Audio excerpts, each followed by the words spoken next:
बता रहा हूँ। हाँ सर वही बता दो आप, तो कोई पुड़िया थोड़ी है सबको पकड़ा के जाऊं एक एक यूं। इधर देखोगे तो एक सिद्धांत है अग्निकुंड का सिद्धांत। कौन सा सिद्धांत है? सिद्धांत ये कहता है, अग्निकुंड वाला सिद्धांत कहता है कि कोई आबू पर्वत था और आबू पर्वत पर एक ऋषि थे वशिष्ठ। कौन से ऋषि थे? और इन वशिष्ठ ऋषि ने किया एक दिन यज्ञ, और यज्ञ का जो अग्निकुंड था उससे 4 जातियां उत्पन्न हुई, चौहान, चालुक्य, परमार और प्रतिहार। कौन कौन सी 4 जातियां थी? चौहान, चालुक्य, परमार और। ये सिद्धांत देने वाला जो बंदा, उस बंदे का नाम है चंद्रबरदाई। क्या नाम है? क्या नाम है? चंद्र नहीं, चंद्र, चंद्रबरदाई। आज दिन तक आपने पढ़ा होगा चंद्रबरदाई, गलत है वो। इस आदमी का नाम चंद्रबरदाई है। क्या नाम है? चंद्रबरदाई अपनी एक बुक लिखता है, पृथ्वीराज रासो। कौन सी बुक लिखता है? और इस बुक के अंदर वो ये बात लिखता है। पर अब सुनो, बाकी की बात सुनो। समस्या ये है कि जब आप ये कहते हो कि ऋषि वशिष्ठ ने आबू पर्वत पर यज्ञ किया, यज्ञ के अग्निकुंड से 4 जातियां उत्पन्न हुई थी जिनके नाम चौहान, चालुक्य, परमार, प्रतिहार है, ऐसा चंद्रबरदाई द्वारा अपनी पुस्तक पृथ्वीराज रासो के अंदर बताया। ये तो सिंपल है, ये तो सब लिख के आएंगे, अपने उसमें बाद में लिखना, क्योंकि ये बात प्रैक्टिकल नहीं है। आप अग्नि से आदमी कैसे पैदा कर सकते हो?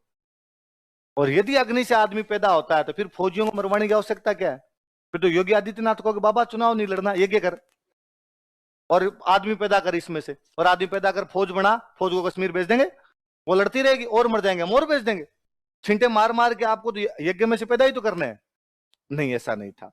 वास्तव में क्या था कि बौद्ध धर्म आने के बाद में भारत में कहीं ना कहीं अहिंसा बढ़ गई थी। क्या बढ़ गई थी?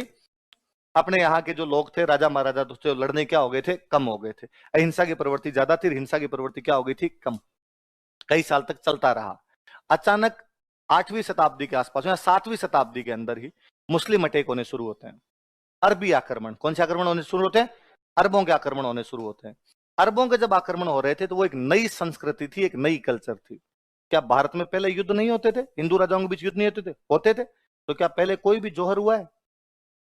जोहर मुस्लिम राजाओं के आने के बाद में क्यों होने शुरू हुए? क्योंकि उनकी कल्चर अलग थी। पहले यदि कोई राजा युद्ध हार भी जाता था तो जीता हुआ राजा चला जाता उसे टैक्स लेके, और लुगाई टाबरों को कुछ ही नहीं कहा करते थे। अब समस्या यह थी कि जैसे राजा हारेगा, जीता हुआ राजा उसके लुगाई टाबरों को उठा के लेके जाएगा सबसे पहले। तो किसी महिला को लगता था यार मैं किसी दूसरे आदमी के साथ जाऊं, इससे अच्छा तो आग में कूदूं। तो समस्या यह थी कि कल्चरल डिफरेंस था पूरी तरीके से। उन लोगों की कल्चर अलग थी, यहां के लोगों की कल्चर अलग थी। एक ऋषि इन्हीं 4 राजाओं को बिठा के ये समझा रहा है इस अहिंसा में कुछ भी नहीं पड़ा है। लड़ो, लड़ोगे तब संस्कृति को बचा पाओगे, लड़ोगे तब मंदिर बचेंगे, लड़ोगे तब यज्ञ बचेंगे, लड़ोगे तब तुम्हारे देवता बचेंगे, लड़ोगे तब तुम्हारी महिलाएं बचेगी, लड़ोगे तब तुम्हारे कोई पूर्वज बचेंगे। डांगरना घिरे दकाल्यांचे लाठ्या खेत रुखाड़ी जाए। पशु धमकाने से खेत से बाहर नहीं निकले तो किसान लठ लेके पीछे दौड़ता है। पहले किसान लठ नहीं लेता, दूर बैठा रहता, दूर से करता, दूर रह, दूर से बैठा बैठा उधर से करता रहता है, आवाजों से निकालने की कोशिश करता है, नहीं निकले तब वो कहता लठ ला रहे, पशु बाहर ही नहीं डाल रहे हैं, तो दकालने से नहीं निकले तो अब आपको लठ उठाने पड़ेंगे। तो कोई एक ऋषि है जो किन्हीं 4 लोगों को, अब वो 4 लोग कौन? तो इतिहासकार कहते हैं या तो पुराने राजा है जो हिंसा विंसा करना कम कर दिए हैं, तो एक ऋषि उनको समझा रहा है कि तुम करो। ऋषियों का काम यही तो था, समाज को दिशा निर्देश देना। तो एक समाज को दिशा निर्देश दे रहा है। या हो सकता है कोई 4 जनजातियां रही हो, या समाज के कोई 4 बॉडी बिल्डर टाइप के आदमी लाए हो और उनको कहा कि तुम लड़ोगे तो हम हमारी रक्षा की जिम्मेदारी हम तुम्हें सोचते हैं। उन 4 लोगों के नाम क्या थे? चौहान, चालुक्य, परमार और।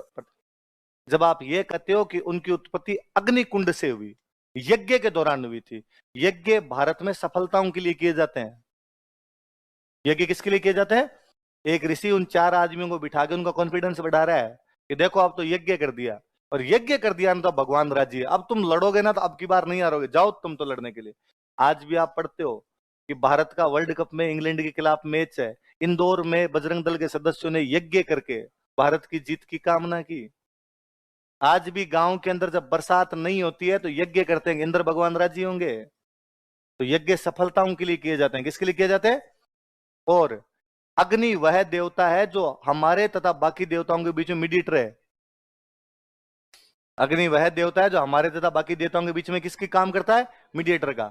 इसलिए वो ऋषि कह रहा है कि तुम चिंता मत करो, भगवान खुद आशीर्वाद देंगे तुम्हें। ये जो अग्नि देवता है जो अग्निकुंड जलाए, ये अग्नि देवता अभी ऊपर जाके भगवान को बताएंगे कि नीचे 4 योद्धा बैठे हैं, चौहान, चालुक्य, परमार और प्रतिहार, वो लड़ेंगे जाके संस्कृति की रक्षा के लिए। हे भगवान, अपना तमाम आशीर्वाद, अपने तमाम गुण इन लोगों को दे दो।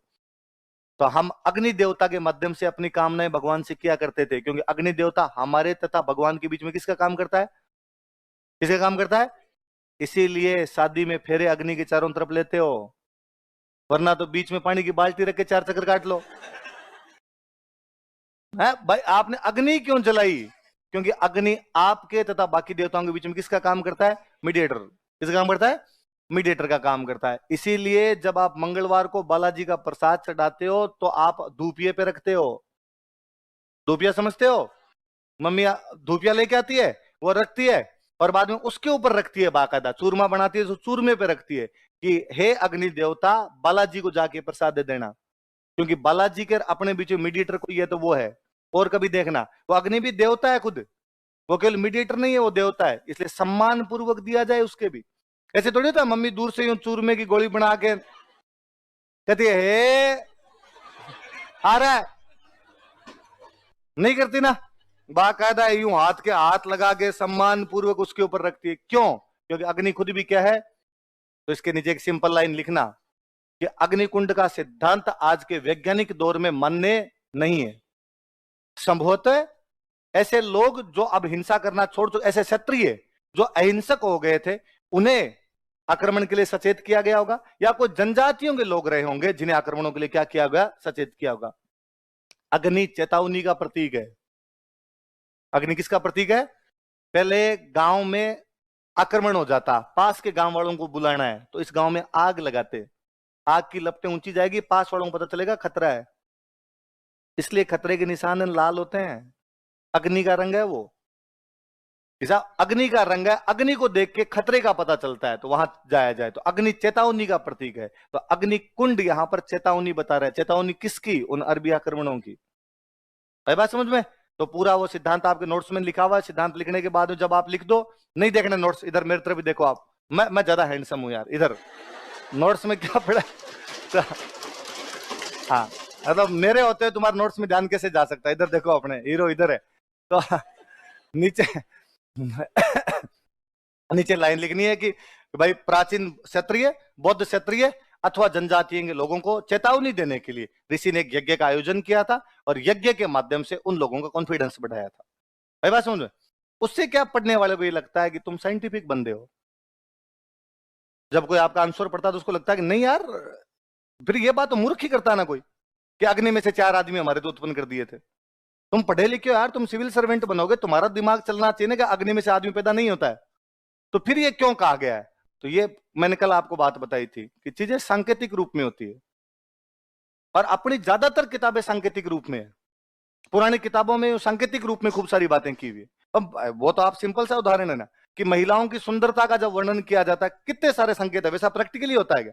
मुझे बड़ा अजीब लगता है जब कहते हैं उसकी चाल हिरणी जैसी है। मुझको कुड़ांचे मार मार के कौन चलती है भाई? कौन सी लड़की यूं यहां से वहां